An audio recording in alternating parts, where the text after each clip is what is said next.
אוקיי, אז צהריים טובים, חברים. אני טלי סיני לבנה.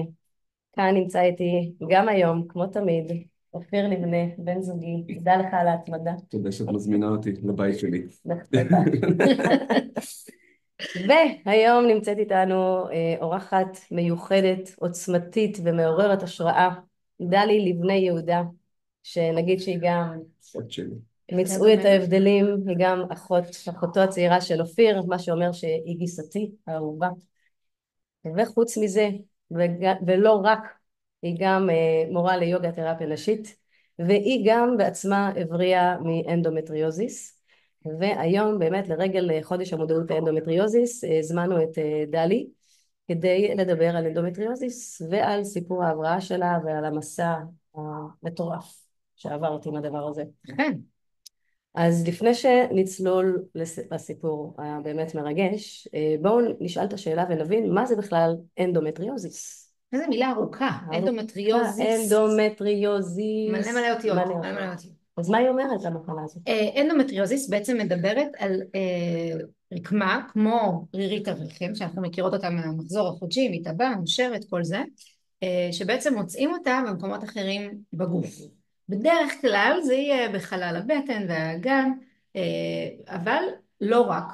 אפילו מצאו אותה במקומות כמו באף, בריאות ובמוח. גם יכולה להגיע לרקטום. כן, כן, היא מעיים. באמת, והיא רקמה מאוד עסוקה, היא כאילו מגיעה, היא נצמדת לאיברים, היא פוגעת בכל מיני מערכות בגוף. לא נעים. לא נעים, לא נעים. ומייצרת הידבקויות בין איברים, דברים נדבקים אחד לשני, וקשה לזוז ולעשות את התפקוד בעצם. מאוד כואב.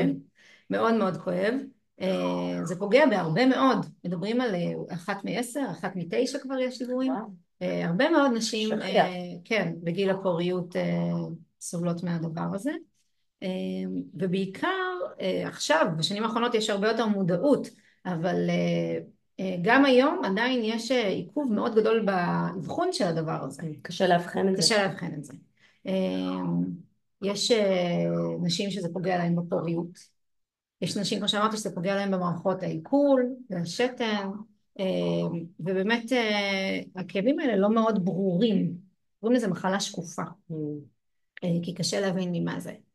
מה התסמינים? איך זה בא לידי ביטוי? אז לרוב נשים יגיעו לאבחון בגלל בעיות פוריות, זה הדבר הכי נפוץ, אבל באמת יש הרבה סבל סביב המחזור החודשי, לא רק בקבלת הווסת, כמו שנשים רגילות חוות איזושהי נוחות בזמן הווסת, גם בזמן הביוץ ייתכנו כאבים, זה באמת תלוי איפה הרקמה הזאת התיישבה, אם היא פגעה בשחלות, או בחצוצרות, או ברחם. יש אפילו לאנדומטריוזיס בן דוד כזה, חבר שלו, שהוא פוגע בתוך שריר הרחם, ממש בפנים. פנימי יותר. כן, פנימי יותר. ולכן באמת כל אחת חווה את זה קצת אחרת. עייפות כרונית, זה אחד מהדברים שנשים מדווחות עליהם. כאבים ביחסי מין, לא נעים. ובאמת עוד ועוד דברים כאלה מהסוג הזה. אני יכולה להגיד לכם שאצלי המון היו דברים סביב מערכת העיכול, זה בירור שנעשה הוא היה דרך מערכת העיכול. כן, דרך מערכת העיכול, ולכן פספסו את זה פעם אחרי פעם. אם שואלים רופאים מה הגורם הישיר שמביא להיווצרות אנדומטריוזיס, מה הסיבה למחלה? מה הם יגידו? זה באמת, יש כמה הסברים לדבר הזה. אחד מהם זה שזה בעצם איזשהו חזרה של הדם פנימה, זאת אומרת במקום הדם שאמור לנשור החוצה, של הווסת, הדם של הווסת, נכון, הוא בעצם חוזר פנימה לתוך הגוף, לתוך ההידבקויות האלה, לתוך האיברים, ואז הוא בעצם לא מתפנה מהגוף, ואז כל חודש כאשר האסטרוגן עולה זה משגשג בעצם, בזמן הביוץ כשההורמונים משתנים, האסטרוגן והפרוגסטרון משתנים, מתחילה להיות איזושהי נשירה, אבל זה לא נושר החוצה מהגוף, זה בעצם נושר עוד פעם לחלל הבטן ועוד פעם מתחיל את הדבר הזה, כן, ממש ככה. אבל לא יודעים למה להגיד חלק מהאנשים כן וחלק מהאנשים לא. עד היום אין תשובה חד משמעית בנושא הזה. יש גם נשים שזה ממש איתם מהווסת הראשונה, יש נשים שזה קורה להם בזמן ההיריון, מתיישב על צלקות כמו הצלקת הקיסרית, כל אחת זה מגיע בשלב אחר. משהו אחר. כן, בזמן אחר. תלוי מה היא עוברת בחיים שלה, זה באמת משנה את מעניין. ההשפעה. כן. איך מאבחנים ברפואה? מה... אז ברפואה הקונבנציונלית, האבחון הוודאי הממשי זה רק דרך לפרוסקופיה, ניתוח עם איך קוראים לזה? מצלמות, עם מצלמות אנדוסקופיות. מייצרים בעצם שלושה חורים. שלושה חורים בבטן, עם מצלמה, נכנסים, לוקחים דגימה, ביופסיה, חותכים, ולכן זה ודאי. ולכן זה ודאי, זה הדרך היחידה. אבל כן רופאים גם דרך התשאולים והתסמינים שנשים מספרות וגם דרך האולטרסאונדים ו-MRI שעושים יכולים לתת איזשהו חשד לאנדומטריוזיס. להגיד לכם האם זה משנה? לא. לא. זה לא משנה. למה זה לא? כי אני חושבת שבכל מקרה אם אנחנו ממש חותכים ברקמה ומוצאים את האנדומטריומה או שאנחנו מבינים מהתסמינים שזה הדבר, הטיפול הוא יהיה דומה. כי בעצם חלק מההצעה של הרפואה המערבית היא או לקחת גלולות שמעכבות את אסטרוגן. כן, את האסטרוגן והן פחות מעודדות את היווצרות שרירית הרחם. בדיוק, תודה רבה.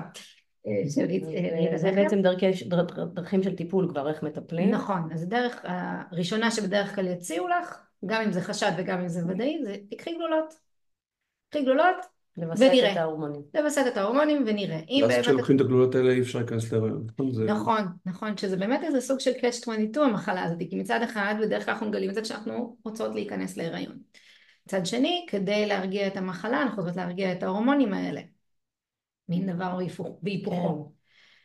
אז דבר ראשון זה בדרך כלל מה שיציעו, איזשהו סוג של טיפול הורמונלי, אם זה בגלולות, במדבקות, בהתקן, כדי רגע להרגיע את המערכת ולראות איך את מגיבה לזה. בדרך כלל באיזשהו שלב, אם בכן זאת המחלה, יציעו לאותה מטופלת, לאותה חולה ניתוח. להוריד את הנגעים. להוריד את הנגעים, יש שצורבים, יש שחותכים, יש כל מיני, יש טכניקות שונות. חייבת לומר שמהניסיון שלי עם אנשים שאני פגשתי אצלי בסטודיו של היוגה, הניתוח הזה הוא מוגבל. במקרה הטוב יש איזושהי הטבה למשך שנה, מקסימום ששמעתי זה שנתיים, שאולי זה באמת גם יכול לאפשר איזושהי החלמה מסוימת, אולי למטרת כן פוריות לאחר מכן, אבל לרוב הכאבים, התסמינים הקשים חוזרים. זה לא פותר את זה לא פותר את המחלה. זה אפילו מגביר אולי את ההידבקויות. כן. ובעצם הרופאים מגדירים את זה כמחלה כרונית ופרוגרסיבית, שכבר רק לשמוע את הדבר הזה, כאילו, את בת 20, ואת מקבלת את ההבחנה הזאת שזהו, יש לך מחלה כרונית ופרוגרסיבית, וככה זה הולך להיות. יעזרו לך, יתמכו לך. ממש מדכא. ממש מדכא, ממש מדכא. כששומעת דבר כזה מרופא, את אומרת זהו. בחורה צעירה. כן. זה באמת נורא מבגר. זה מבגר המחלה הזאת, כי את כאילו מרגישה שזהו, זה הסיפור. ככה זה יהיה כל החיים. מחשבות מאוד קשות. ממש. אז איך התחיל הרומן שלך באופן אישי עם האנדו? זאת שאלה ממש טובה. אני חושבת שזה התחיל עוד לפני הווסת הראשונה, אבל אני לא יודעת להגיד, כי כאבי בטן בעצם זה משהו שככה תמיד היה לי, כן, גם עוד מגיל צעיר, אבל אני יכולה לומר שמגיל 15, כשהווסת שלי ככה נהייתה סדירה באופן קבוע, היו לי כאבים ממש קשים. לפחות 3 ימים בעת קבלת הווסת, הייתי נשארת במיטה, מפסידה בית ספר, ולא... כל חודש. כל חודש, כל חודש. אז גרנו בארצות הברית, הלכנו לרופאת נשים, היא לא אמרה אנדומטריוזיס או משהו כזה, היא אמרה תקחי גלולות, זה מין הפתרון כזה של הגניקולוגים, ובאמת זה יחסית ייצב את המצב, השתיק את העניין? לאיזושהי תקופה מסוימת, אבל אני יכולה להגיד שבכל פעם שהיה איזה משהו ככה יותר רגשי, גיל ההתבגרות בכל אופן, פתאום הייתה לי איזושהי התפרצות של הדבר הזה, איזושהי קריסה של הגוף, וכל פעם, קודם צבענו את זה בצבע של גסטרו, של משהו שקשור למערכת העיכול. כי המון מהקווים, אצל גסטרולוגים, גיל 25, קולונוסקופיה, גסטרוסקופיה, כאילו, לא הגיוני. ממש. ובסופו של דבר קראו לזה מעי רגיז, שזה מין הכותרת של אנחנו לא יודעים מה יש לך. רגיזה. ואפילו הרפואה המערבית אמרו לי תעשי דיקור. זה מה ש... זה מתקדם להציע דיקור. אז בהחלט הלכתי לעשיתי דיקור וניסיתי ככה בכל דרכים להקל, ושם זה נשאר. בגיל 30, קבצת קדימה, אני פוגשת את אבי, אהבת חיי, ואנחנו מתחתנים, ובערך בגיל 31 פלוס מינוס אני מפסיקה לקחת גלולות, ואנחנו מנסים להראות, ובהחלט תוך 4 חודשים החלטנו להיריון ראשון, מאושרים, מספרים להורים, התרגשות, אבל בערך בשבוע השמיני או משהו שכזה התחילו לי כאבים מאוד חזקים, וחשבתי אפנדיצית, לא ידעתי, גרנו אז בחולון, נסעתי ישר לוולפסון, מהדרך סיפרתי לאבי שאני לא מרגישה טוב, הזמנתי מונית לוולפסון, זה 5 דקות נסיעה, כאילו, מתפתלת שם, במושב האחורי, נכנסת לאולטרסאונד, ואומרים לי, הריון מחוץ לרחם. זה ההריון הראשון, נקלט בחצוצרה. שזה משהו מאוד שכיח שקורה באנדומטריוזיס, כי באמת בגלל ההידבקויות והנוזלים שנכנסים לתוך החצוצרה, ההיריון נתקע שם ולא משתרש ברחם. תוך שעה כבר הייתי בניתוח, כי באמת זה ככה התפוצץ והדם, והיה צריך לפתור את זה.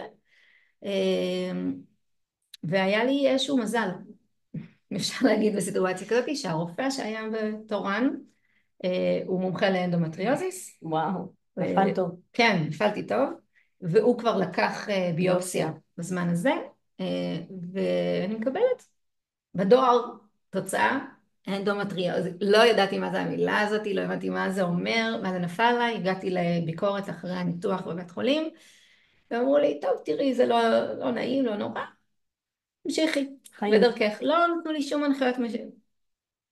אני קצת חקרתי, קצת ניסיתי לברר, והגעתי לרופא מומחה לאנדומטריוזיס אחר, והוא בדק אותי וסיפרתי לו על כל הסבל וכל הכאבים וכל הדברים, והוא אמר לי, טוב, אין ברירה, ננתח. אמרתי לו, את חייבת ניתוח? הוא אמר לי, אני לא אשכח את זה אולי, הוא אמר לי, אם את רוצה להיות אימא, ואם את רוצה שתהיה לך שליטה על הסוגרים, את חייבת לעשות את הניתוח הזה. וואו. חייבת לומר שזה כל כך היה עוצמתי, שלא ביררתי על עוד רופאים, יותר מדי, האמנתי לו, הוא היה נשמע מאוד משכנע, ומניסיון, והלכתי לעשות את הניתוח הזה. הניתוח הזה, לא רק שהוא לא פתר את הבעיה, הוא החמיר אותה מאוד. והכאבים שלי נהיו כל הזמן, לא רק בזמן הווסת. וככה מחודש לחודש אני מנסה להיכנס להיריון, אני בלי גלולות, וכאבים, ושום דבר לא עוזר. אומייגאד, איזה תסכול. ממש תסכול, ממש. ומה הוא אומר לך, רופא? אני חוזרת אליו לביקורת, ואני אומרת לו, תראה, לא רק שזה לא עזר, אני חושבת שזה ממש החמיר את המצב. אז הוא מסתכל עליי ואומר לי, טוב, שנינו מאוכזבים. כאילו הוא חולק איתי את הכאבים, שנינו מאוכזבים. אוקיי, אז לרופא הזה כבר לא חזרתי, הבנתי שזה מה שיש לה לתת, והמשכתי לנסות. היה לנו עוד הריון אחד ברחם שלא התפתח, ולצערי הרב היה הריון שלישי שהוא היה בחצוצרה השנייה. וזה פירקנו את מחלקת הנשיפה. יצאת מהתזמורת. יצאתי מהתזמורת, ודיכאון. ודיכאון, זאת אומרת שהיה עוד ניתוח כזה של הוצאת הריון מחוץ לרחם, ואכזבה ממש קשה. וגם כאילו הדיכאון הזה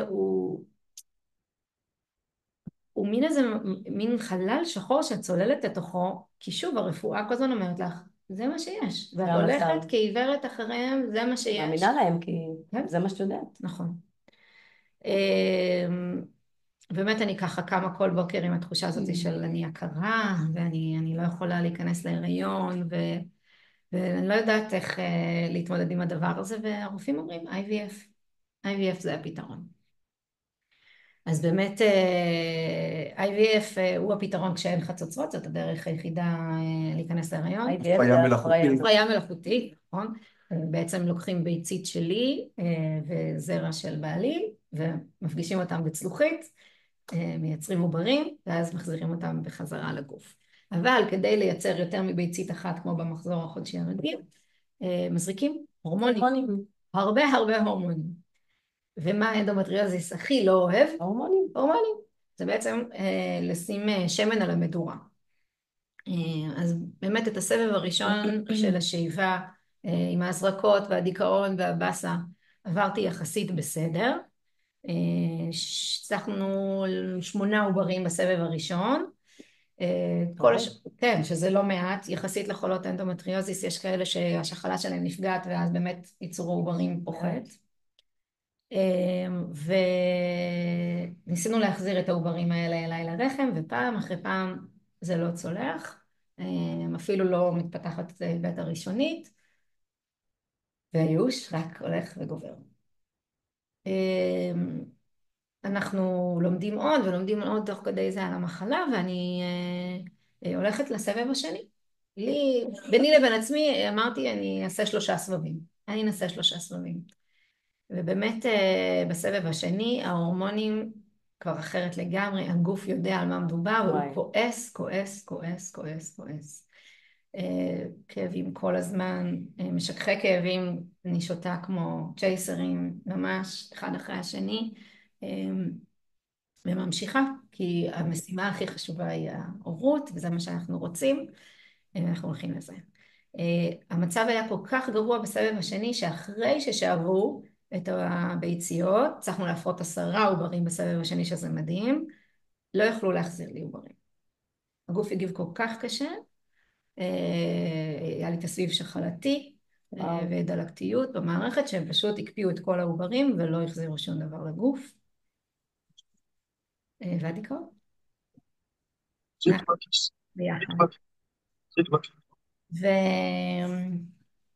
ובקיצור, בשלב הזה, אבי, אהובי, הוא בעצם מוביל אותנו לתהליך של פונדקאות. To make a long story short, בעזרת המדע, אלוהים, והנשים המדהימות של גיאורגיה, בעצם זכינו לבן ראשון, מתי, היום בן 6.5. מתוק שלנו. ו4.5 שנים לאחר מכן, הסט שלנו הושלם עם סול, שהיא כיום בת 2, שהיא משהו מיוחד. אושר גדול. ולפחות החלק הזה קיבל איזשהו closure. אבל אתם יכולים לדמיין מה זה תהליך של פונדקאות, וכל העניין הזה של לוותר על החלום של להיות בהיריון, ולשחרר שליטה.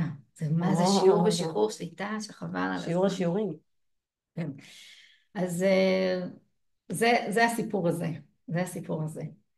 אבל במקביל לכל זה קורים עוד כמה דברים.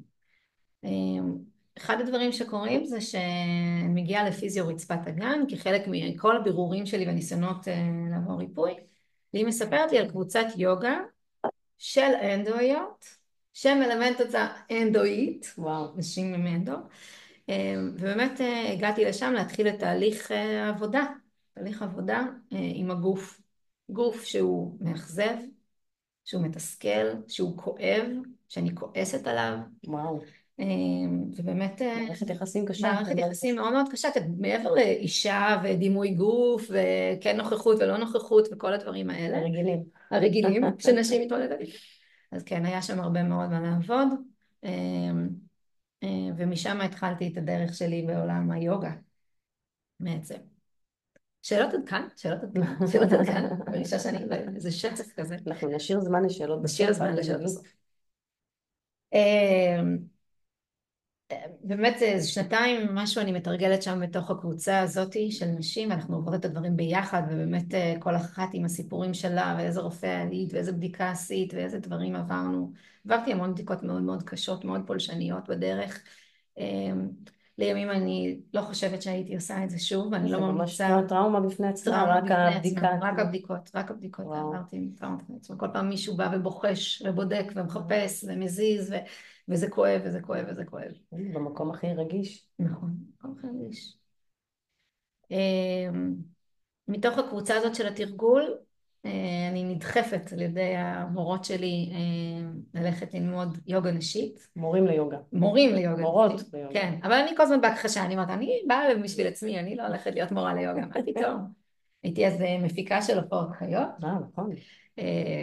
נינג'ה כזאת רצינית, כל היום בביזנס, ובאיזשהו מקום המחלה הזאת גדעה את זה, לא יכולתי לעבוד יותר, בטח לא בקצב ובאינטנסיביות הזאת שהייתי, הייתי רק בדיכאון, והחלטתי שלא עוד. אז באמת ביוגה היה איזה מקום שהתחברנו למול הבנדה, לשורש של מי אני ומה אני בתור אישה, וזה התחיל איזשהו באמת תהליך כזה של מסע של חיבור, הקשבה. כן, באמת אולי הכלים הכי חשובים מתוך היוגה, זה החיבור הזה לגוף והקשבה. עצירה. כן. וזה מה שאני עושה בשלב הזה. וממשיכה עוד ועוד את המסע הזה, מבקרת את כל המטפלות שיש באזור, וכל הזמן מבקשת לעצמי למצוא את מה שישחרר אותי מהכאב הזה. והיוגה מקלה עלייך? היוגה מקלה עליי, היא מייצרת מרחב, גם מרחב שבו מותר להיות כמו שאת, איך שבאת היום, וגם להרפות, ללמוד להרפות, זה שיעור מאוד מאוד גדול, מאוד גדול, לא פשוט בכלל למישהו ככה, ובאמת לקבל את הדברים, לקבל את הדבר הזה, זה לא היה לי פשוט בכלל. בטח. ומתוך המקום הזה אני ממשיכה עם המורות שלי, האנדואיות, לתוך הקורס מורות לאנדו יוגה, שזה בעצם היוגה תרפיה הנשית במונחים אחרים. מלווה אותם גם כן כאסיסטנטית בקורסים שלהם, שהן מעבירות, ומתחילה לטפל. הופכת להיות מורה בעצמך. הופכת להיות מורה בעצמי, ומטפלת בנשים. למעשה עד היום פגשתי משהו סביב 300 נשים עם אנדומטריוזיס אצלי בקליניקה. בתקופת הקורונה אנחנו עשינו איזשהו פרוטוקול, שהמורות כתבו פרוטוקול, ואנחנו השתתפנו במחקר שבדק על נשים עם אנדו, איך הפרוטוקול הזה של היוגה תרפיה נשית או האנדו יוגה משפיע. ודרך הזום, תאמינו או לא, עשינו את המחקר הזה שהיה מאוד מאוד מוצלח והראה ממש איך אנחנו משפרים את איכות החיים של נשים עם אנדומטריוזיס דרך התרגול הזה. אחרי זה העברתי עוד 6 סדנאות כאלה על הפרוטוקול הזה, וגם באופן פרטי, הרבה תהליכים פרטיים בסטודיו. איפה הסטודיו שלך? הסטודיו שלי הוא בצורית, אבל למעשה אני מטפלת גם דרך הזום, כפי שראינו בקורונה, בנשים בכל העולם, לונדון וצ'כיה ו-LA ופולין וניו יורק, כן, בהחלט. אשת העולם הגדול. אשת העולם הגדול. יש נשים עם אנדו שהן במיטה, הן לא יכולות לצאת, זה קשה בשבילם אפילו ללכת לשיעור יוגה, כאילו להיכנס לאוטו ולחפש חניה וזה. זה פתרון מעולה. כן, וככה אנחנו ממש מביאים את היוגה לתוך הבית שלהם, לתוך המיטה לפעמים שלהם, וזה הופך להיות חלק מהחיים שלהם, והדרך שהן מטפלות בעצמם. זה מוביל אותי לשאלה הבאה, שאת גם תוך כדי המסע הזה גם פיתחת איזושהי שיטה להתמודדות. נכון. תראי לנו קצת על השיטה. אז באמת השיטה הזאת היא עוזרת לדבר שהוא הכי הכי קשה לאנשים, אני חושבת בכלל, להתמיד ביוגה. הדבר הזה שכל יום להיפגש עם הגוף, בטח כשהוא כואב ואת חולה, ולדעת מה לעשות עכשיו, היום, אז היא בעצם עוצרת אותנו לפעמים מלתרגל. מה, עכשיו אני אתחיל, מה אני אעשה? נמנעת כבר. נמנעת. אז בעצם השיטה הזאת היא מחלקת את הימים ל4 סוגים של ימים. קוראים לה שיטת 4 הימים. שיטת 4 הימים. יוגה פור אנדו. בדיוק. אז ביוגה פור אנדו, היום הכי קשה זה יום מספר 1. לפעמים זה קצת מבלבל, אז אני ככה. יום מספר 1 זה היום הכי קשה. אני במיטה, אני ביטלתי את כל התוכניות, אני לא יכולה לזוז. וכן, גם ביום כזה אנחנו עושות משהו. קטן. משהו קטן. אז בקורס דיגיטלי שלי, יש שם הסבר וסרטונים על מה עושים בכל יום ויום. יום מספר 2, הכאב עדיין שם, אני כן קמה, אני כן מתהלכת בבית, אני לא יוצאת עדיין, וגם ליום כזה יש מה לעשות. יום מספר 3, זה יום שבן אדם חיצוני לא יכול לראות שאני לא מרגישה טוב, אבל עדיין יש לי את הכאב הקטן הזה באגן, שאני מרגישה אותו, הוא עדיין מדבר איתי, הוא מבקש תשומת לב, וגם ליום כזה יש תרגול מצולם שאפשר לעשות, או לבוא אליי לסטודיו וללמוד איתו. איזה יום הכי מסוכן? יום רביעי? יום רביעי. למה יום רביעי הוא הכי מסוכן? יום רביעי אני כאילו בריאה. מרגישים אני מרגישה טוב. ממש ממש טוב. ואז אני רוצה להספיק את כל הדברים שביטלתי בימים האחרים, מעמיסה. ולנסוע באופניים 30 קילומטר, כי גם בטן, ואני צריכה להתמודד איתה, וכאילו מלא מלא מלא דברים. וביום מספר 4 אנחנו נעשה יותר מדי, נחזור ליום אחד. צריך להיזהר. אז גם ביום 4 יש תרגול ספציפי שאנחנו נעשה ביום הזה. כן, אפשר לעשות יותר, אפשר לרקוד, אפשר ללכת, אפשר לעשות הרבה דברים, ובהחלט כשמתרגלים את זה באופן קבוע, ימים מספר 1 פוחתים ונעלמים, ולאט לאט יש לנו יותר ימי 3 וימי 4. יפה. אני חייבת לומר שזה מכלול שלם, זאת אומרת לא רק התרגול היוגי הפיזי הוא הפתרון, יש לזה הרבה רבדים, נכון. גם הרובד הרגשי וההתמודדות עם מה זה אומר המחלה הזאת, גם הרובד האנרגטי, הרבה מאוד מהמחלה הזאת זה עייפות והתמודדות עם הדלקתיות שהגוף מייצר, ולאט לאט אנחנו רוצים לשחרר את זה ולהטעין את עצמנו ביותר אנרגיה כדי שהגוף יוכל לעשות את מה שהוא יודע לעשות, לרפא את עצמו. יש עניין של תזונה תומכת אנדומטריוזיס? כן, אני ניסיתי מספר תזונות במהלך התהליך שלי. כל אחת הייתה מאוד מאוד שונה. מה ניסית? פעם אחת אמרו לי, תאכלי כמו תינוק, בלי סיבים, מבושל כזה רך, כדי שלא יהיה קשה למערכת העיכול, שיש בזה גם איזשהו היגיון. להקל על זה. זה איזשהו משהו מהיגיון. אחר כך אמרו לי, להפך, איזה גסטרולוג אמר לי, תאכלי כל יום כוס שלמה של כרוב חי, שיעשה עיסוי למערכת העיכול מבפנים. את יכולה לדמיין איזה כואב זה? לא נעים. יש גם איזושהי תזונה כזאת שרצה ברשת, שנקראת תזונת אנדו, או תזונה אנטי-דלקתית כזאת, שהיא בסך הכל בכיוון כללי טובה, אבל אני מאוד מאוד מאמינה, כמו ביוגה, שאנחנו מתאימים את התרגול אישית לכל אחת, שגם התזונה צריכה להיות מותאמת לכל אחת. יש תזונה שהיא על פי האירובדה, האירובדה זה מדע החיים, מאוד מתקשר ליוגה, כי בעצם זה בא גם כן מאותו מקום מהודו, ומהתרבות הזאת, ושם מאבחנים לך את האישיות, את הדושה, את האיכות שאיתה את נולדת. יש לנו אנשי אש, ויש אנשי אדמה, ויש אנשי רוח ואוויר. זה מבוסס על האלמנטים, אש, אוויר, מים, אדמה. בדיוק. פיתה, קפה פיתה, קפה ולכל אחד יש תמהיל אחר. נכון. ומתאימים את התזונה לפי היסודות ממש שלה. ספציפית לך. לא רק המחלה היא זאת שמוזרת, אלא הבן אדם עצמו. את יודעת איזה שאלות היא שאלה אותי שם באבחון? איך את עם כסף? איך מערכת היחסים שלך עם כסף? את אוהבת לסיים פרויקטים או את משאירה את הקצוות? כל מיני דברים כאלה שאת אומרת, מה זה קשור? מעידים על מזג. אני יכולה לספר לך שאני טופלתי אצל ליטל סימון, שהיא אולי נאמבר 1 בישראל רובדה, והיא התאימה לי תזונה שככה היה לי קשה לקבל אותה, הייתה קשה כזאת, אבל תוך 3 ימים הרגשתי ממש ממש את ההשפעה של התזונה והשחרור מהכאבים, וזה היה...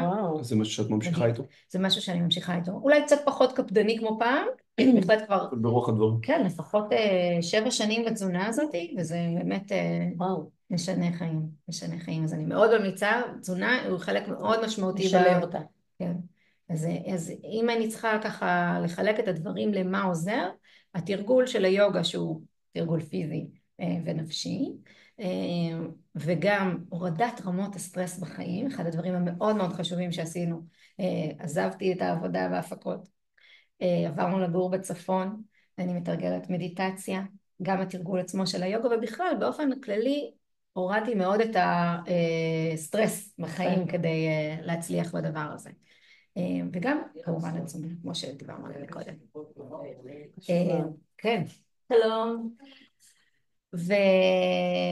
אז אלה הדברים שעזרו לי מאוד, וזה גם מה שאני בדרך כלל מייעצת לנשים שאני פוגשת עם אנדומטריוזיס.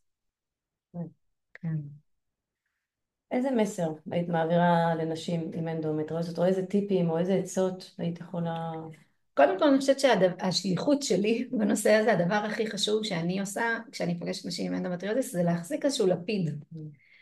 לפיד של אמונה, שזה אפשרי, זה הכל אפשרי, שזה אפשרי לצאת מהמחלה הזאת, היא כרונית, היא פרוגרסיבית, נכון, אבל אפשר לצאת מזה, וזה משהו שהוא לפעמים מרגיז לשמוע, שאפשר לצאת. כי אם אפשר לצאת מזה, ואני יכולה לקחת על זה אחריות, אז אולי אני גם קצת אשמה, אולי אני גם הבאתי את זה על עצמי, וזה מאוד מבלבל, וזה ממש ממש שונה, ההבדל בין אשמה לאחריות. אבל לא לקבל את הגזרה שזה זהו, זה ככה, ואין לי מה לעשות, ואני רק עכשיו צריכה... יש מה לעשות, יש מה לעשות, ואני ממש הוכחה חיה לזה. אם הייתי במקום כל כך קשה עם המחלה, ובתוך הדיכאון, וממש כמעט סיעודית הייתי אומרת, במצבים מסוימים, בטח בטיפולי פוריות, והיום אני ללא גלולות, ללא משככי כאבים, חיה, אימא, יש לי סטודיו ליוגה, כן, אפשר לצאת מזה בהחלט. איזה תהליך יפהפה של גדילה והתפתחות. אפשר לדבר קצת על אז בדיוק, זה ממש מתחבר לי לרפואה האינטגרטיבית המאחדת של דוקטור נאדר בוטו, כמובן שהרפואה הזאת אומרת ששום דבר לא קורה סתם ובמקרה בחיים, והמקור לכל מחלה הוא משבר רגשי ספציפי שחווינו מתישהו בחיים ולא הצלחנו לפתור אותו. אז באמת... מה זה הדבר הזה? אז כשבעצם אנחנו התחלנו לדבר על הנושא הזה, אז טלי יציגה מין איזה אקסיומה כזאת שאנדומטריוזיס, הוא יושב על הפחד מלהרות, מללדת ומלהיות אימא. בדיוק, איזשהו פחד שקשור לתחומים האלה. ואני חייבת להגיד שבהתחלה ככה לעסתי את זה הרבה, לעסתי את זה ואת המחשבה הזאת, ומה זאת אומרת, אבל אני בדרך להיות אימא ואני רוצה להיות אימא, אבל באמת היה שם איזשהו פחד, אני חושבת, בטח מהיריון ולידה. בשלב שניסית להיכנס להיריון, עוד הרבה לפני. לאמא יש איזה סיפור שהיא אומרת שהיא הייתה נאנחת, אז קיבלנו את המסר כאילו שזה נורא קשה. שלהיות אימא זה קשה. כן, שלהיות אימא זה קשה. לגדל ילדים זה קשה. כן. לא שזה לא נכון, זה נכון, אבל תראי איך בתור ילדות וילדים אנחנו כאילו סופגים את האמירות האלה וזה משפיע על הגוף שלנו. כן, אז כנראה שזה זה. אני יכולה להגיד גם שבאמת תהליך ההחלמה שלי קיבל איזושהי תאוצה בשלב הזה שכבר הפכתי להיות אימא כשמתי נולד, עדיין הייתי עוד בסבל, אבל התחלתי כבר את התזונה והייתי כבר מורה ליוגה ודברים התחילו לנוע, ובאמת אני חושבת שהנקודת מפנה ואולי הרגע הכי מרגש שהיה בסיפור הזה, זה שלמרות שהילדים שלי נולדו דרך אם פונדקאית, עשיתי תהליך שנקרא השראת הנקה, וכאילו הצלחתי לקבל את החיבור הזה בחזרה איתם, הם היו אצלי ברחם ויצאו וחזרו אליי והתחברו בחזרה לגוף דרך ההנקה, וזה באמת היה פעם ראשונה שחגגתי הצלחה עם הגוף, שזה היה מאוד חשוב למערכת יחסים שלנו ביחד. תקשיבי, תעשית משהו שהוא כאילו ממש לא אפשרי, זה גוף שלא עבר הריון ומצליח להעניק, כאילו זה... הנקה זה גם ככה מאתגר להרבה מאוד אנשים. גם ככה מאתגר, לגמרי. זה באמת היה ככה נקודת מפנה ומאוד משמעותי בחיבור איתם, ובחיבור עם עצמי, ונתן לי הרבה כוחות להמשיך את תהליך הריפוי. וואי, זה מדהים, מדהים, מדהים. אני חושבת שהמקום הזה שאת יכולה להשלים את המסע הזה, לא רק להחלים אלא גם לחזור חזרה לקהילה הזאת של החולות ולהושיט יד ולתת להם את האמונה שזה אפשרי, זה באמת סגירת מעגל מאוד משמעותית. לגמרי, מרגש. ונותנת משמעות חדשה. להשלים את כל המסע הגיבורה הזה בעצם. מסע גיבורה, ומתוך החוויה האישית שלי, שהצלחתי לפתור אותה ולהבריא ולרפא את עצמי, מצאתי את הייעוד שלי האמיתי, ועכשיו אני מובילה ועוזרת לנשים אחרות שאין אושר יותר גדול מהדבר הזה. אין אושר יותר גדול מהדבר הזה. וזה הייעוד האמיתי, ותראי, לא סתם עברת את כל הקשה הזה. נכון. אז בעצם ברפואה האינטגרטיבית המאחדת נשאלת השאלה שלא קורית ברפואה המערבית של למה זה קרה לי. נכון. לא אוי אני קורבן ואני מסכנה עכשיו ואני רק cut my losses, הצילו אותי, אלא משהו קרה פה לי שהוא היה אמור לקרות בשביל שאני אגיע לאיזשהו תהליך לימודי ואני אתפתח ממנו, ומתוך ההתפתחות הזאת גם מגיע הריפוי. אבל זה מסע, צריך להסכים לצאת למסע הזה. לא לכולם זה קל, לפעמים זה גם מאוד מבהיל, וצריך לעבור בדרך הזאת ולהתמודד עם הפחדים, ומה זה אומר עליי, שזה קרה לי, אם באמת יש לי אחריות לדבר הזה, אבל זה משתלם. כי קיבלתי את החיים שלי בחזרה, שזה לא יאומן. ממש. זה פשוט לא יאומן. הפכת את הבלתי אפשרי לאפשרי. מדהים. מדהים. לגמרי. אז אני שוב אחדד בעצם שזה מאוד קל ליפול לקורבנות ולרחמים מאוד, עצמיים, מאוד. ולהישאר במעגל הסבל. הייתי שם, כן, בטח. ולצפות שיצילו אותי, שמישהו אחר, שהמומחים ידאגו לרופא, כן. זה ממש חשוב לדייק פה שהריפוי הוא ביני לבין עצמי, מתוך זה שאני לא שואלת את השאלה הקורבנית של למה זה קרה לי, איזה מסכנה אני, אלא אני שואלת את השאלה מה באתי ללמוד מזה. כן. אני חושבת שזה באמת הבשורה החיובית של המחלה הזאת, כאילו, אני יודעת שזה כבר נשמע כזה כמו סטיגמה, לא סטיגמה, מין איזה ביטוי כזה של מה המתנה של המחלה הזאת, אבל באמת, אם אני גרמתי לדבר הזה לקרות באיזושהי דרך, אפילו בתת מודע, אז יש לי גם את כל היכולות לצאת משם. בדיוק. וזאת הבשורה המשמחת, שאפשר, שאני יכולה. אפשרי, וזאת ההתפתחות, כן. בעצם, המעבר. כן. מההישרדות הזאת לרווחה ולריפוי. וואו, מדהים. איזה יופי. זה סיפור ניצחון. אז זה אפשרי. אז כל מי שמתמודדת עם אנדומטריוזיס ונמצאת איתנו בשידור, תדעו לכם שזה אפשרי. ואם אנחנו נסכם בעצם את מה שאמרנו עד כה, אז מה ההמלצות בעצם? לעבוד עם הגוף. לעבוד עם הגוף. קודם כל, להתחיל איזשהו מסע של חיזור אחר הגוף, אני קוראת לזה. להיות חברה שלו, להיות בהודעה על מה שכן עובד. ללמוד לאהוב אותו ולא לשפוט אותו. ללמוד לאהוב אותו ולא לשפוט אותו. לעשות לו טוב, לעשות לו נעים. להתפנק. כן, להתפנק, להרפות, לנוח, לאכול טוב, לעשות בחירות בריאות עבור הגוף שלי. ולא רק מתוך מקום של מסכנות וקורבנות. לגמרי, ואפילו אני רוצה להציע הצעה של להתייחס לגוף שלנו כמו על חיית המחמד שלנו, כאילו הוא חיית המחמד שלנו. יפה. ואני זה לא הגוף שלי, הוא ממש החיה החמודה שלי, ואני מטפלת בה הכי טוב שאני יכולה. אהבתי. אז להתחבר לגוף. כן. תזונה. דרך תזונה, דרך יוגה, דרך הורדת רמות סטרס, תנועה בהחלט, תנועה שהיא מודעת והיא מכוונת. חשוב לי מאוד להגיד שלא כל אנדואית יכולה ללכת לכל שיעור יוגה ותקבל את אותו אפקט. אני מאוד ממליצה כן ללכת על מישהי שהיא מותאמת לתחום הזה, שיש לה ניסיון, ואחרי שרוכשים את הכלים האלה של ההקשבה ושל הדיוק, אפשר ללכת ולהתאמן בכל דבר. הייתה לי אפילו מתרגלת שהלכה לנינג'ה ישראל, אחרי שהיא למדה להקשיב לגוף שלה, אנדואית, היום היא גם אימא. מדהים. כן, אז הכל אפשרי, אבל באמת צריך לעבור דרך הדרך הזאת של אהבה לגוף. לגמרי. אהבה היא הדרך. כשזה לא עובד? להגביר את המינון. אז מי שרוצה להגיע אלייך, איך מגיעים אלייך? לייעוץ, לשיעור?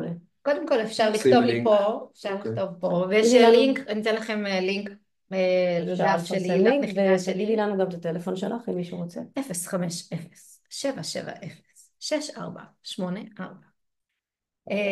זה דל.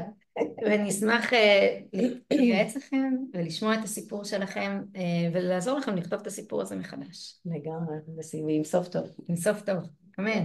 תודה. יופי, אהובה, אז ממש תודה לך. תודה רבה. על הידע, על האהבה, על כל הטיפים, עלייך באופן כללי. תודה לכם, תודה למקום, תודה לבית. המון המון בהצלחה בהמשך, ותמשיכי להחזיק את הלפיד, זה ממש חשוב. ואנחנו אוהבים אותך. תודה רבה. שיהיה לנו בריאות, בשורות טובות. אמן, אמן, אמן, ותודה לכם שהייתם בשידור הזה. המון המון בריאות וכל טוב. ביי. להתראות. לא שאלנו אם יש שאלות. מישהו רוצה? לא יודעת, אם מישהו בשידור רוצה לשאול שאלות. תכתבו לנו. אנחנו נענה. אוקיי. ביי.